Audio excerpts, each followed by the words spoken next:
Welcome back to Through the Bible. I know last week was a lot of reading. I had struggled to keep up in the midst of my busy schedule with all the reading that I put on you. But what did you think? Did it touch something in you to read those segments? The world is in the same tumultuous state as the world of Isaiah in some ways, and the same as the world of the early church as well.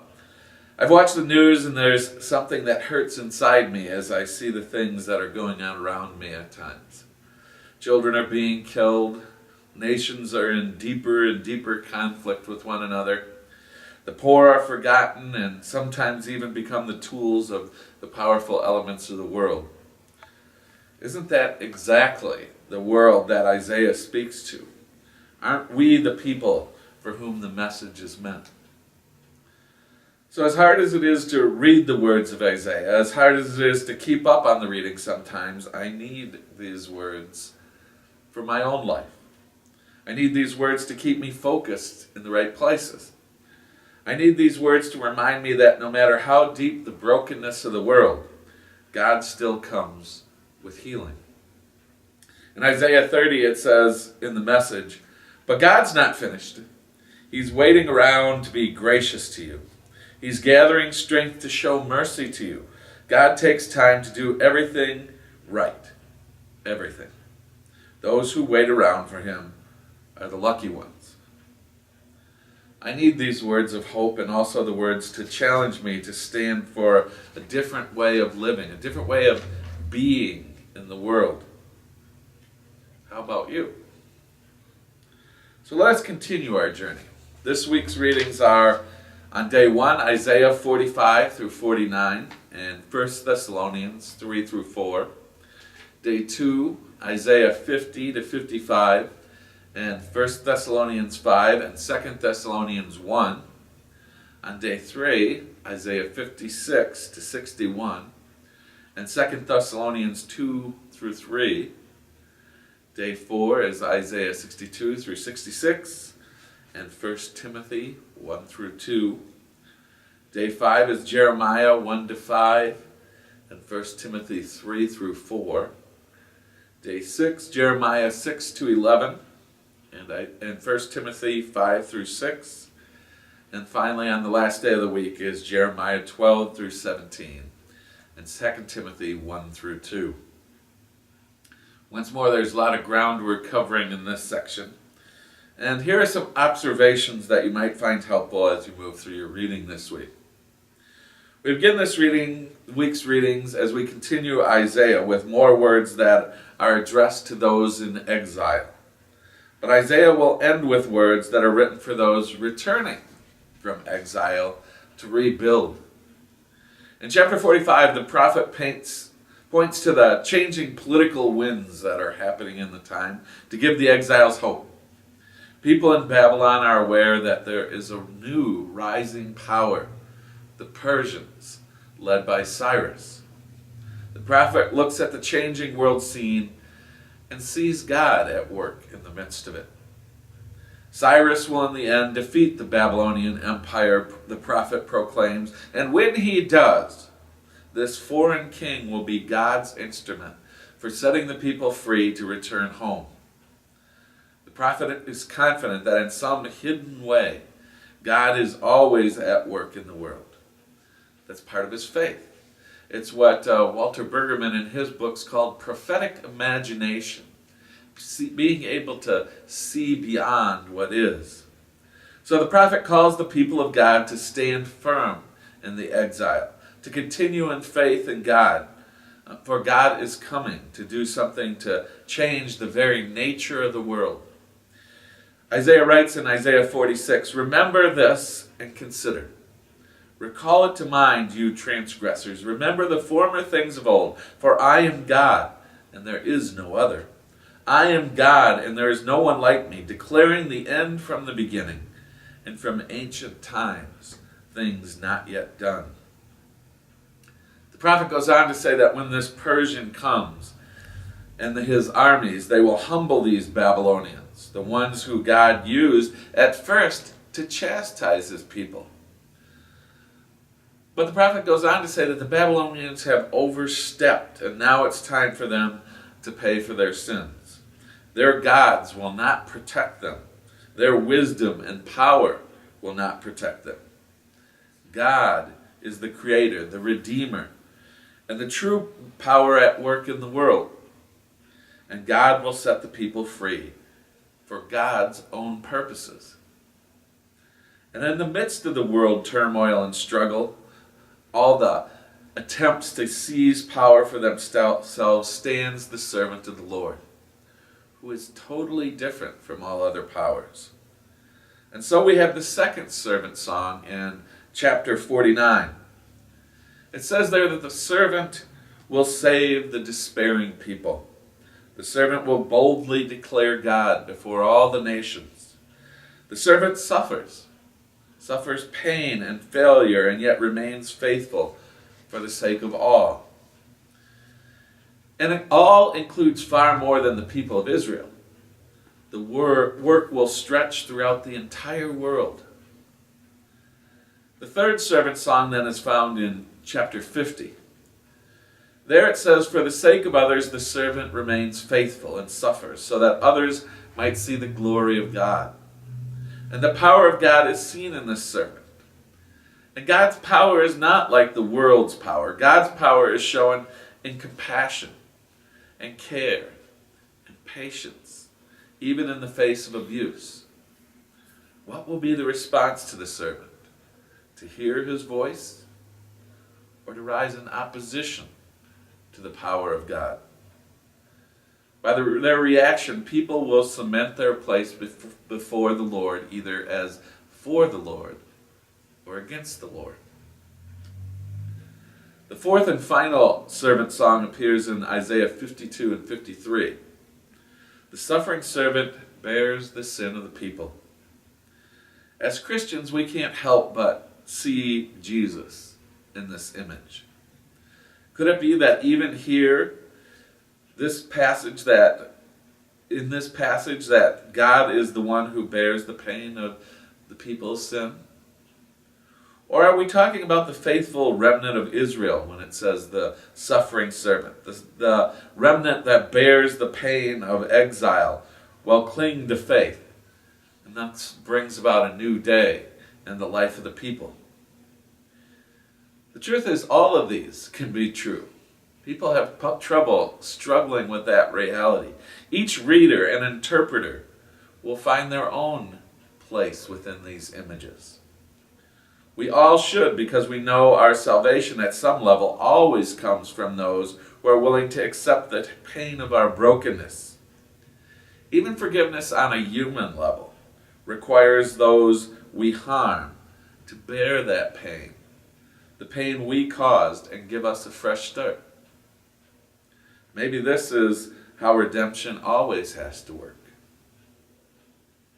Chapter 54 offers an image of God spreading wide the mercy and welcoming back all of God's people. At the beginning of chapter 54, the prophet writes, "Enlarge the site of your tent, and let the curtains of your habitations be stretched out. Do not hold back.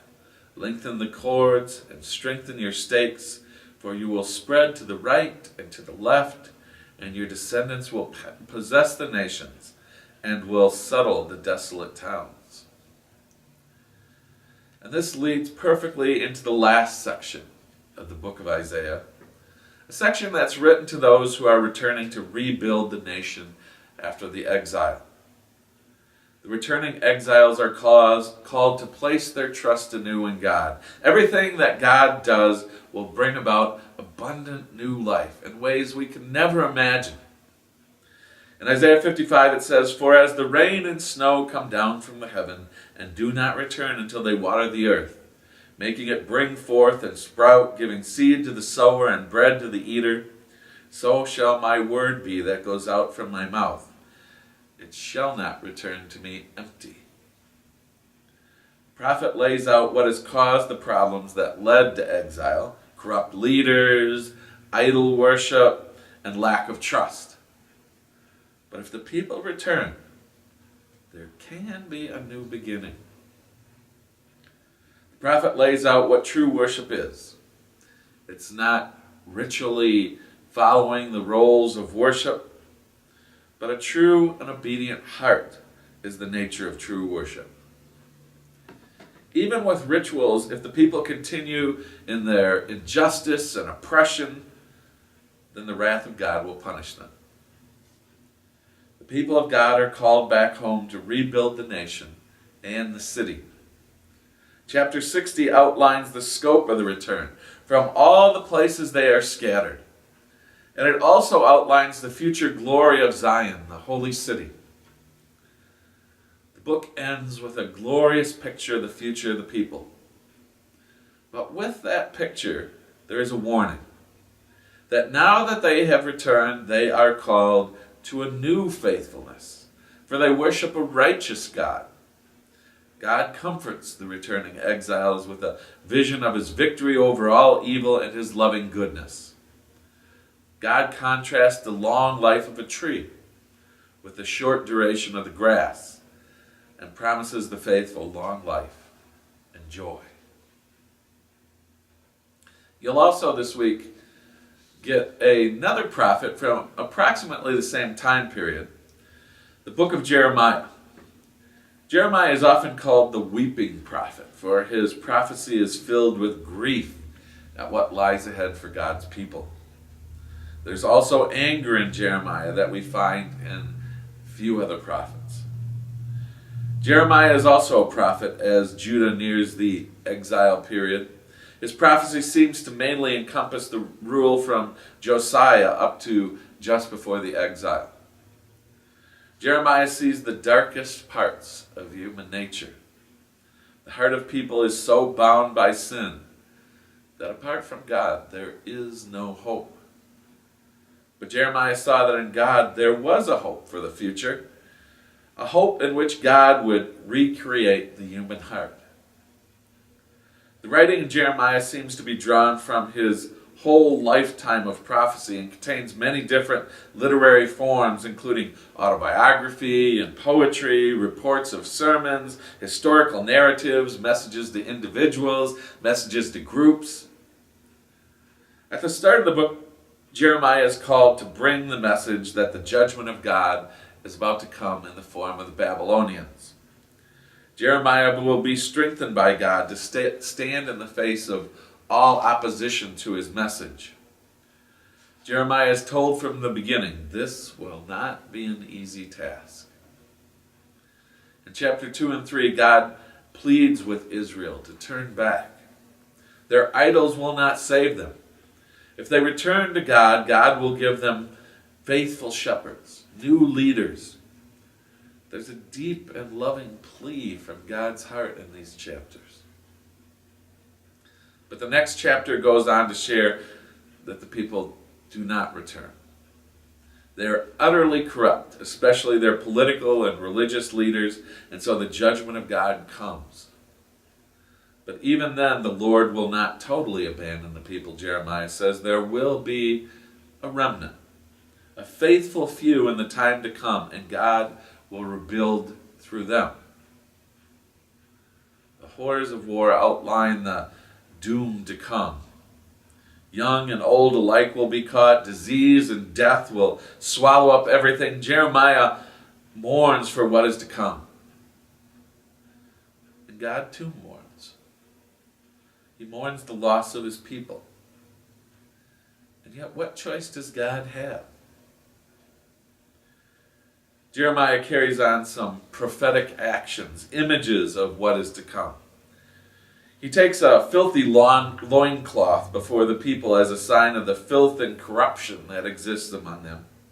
He takes jars filled with wine and proclaims the leaders of the people will be filled with drunkenness and dashed against the ground and destroyed.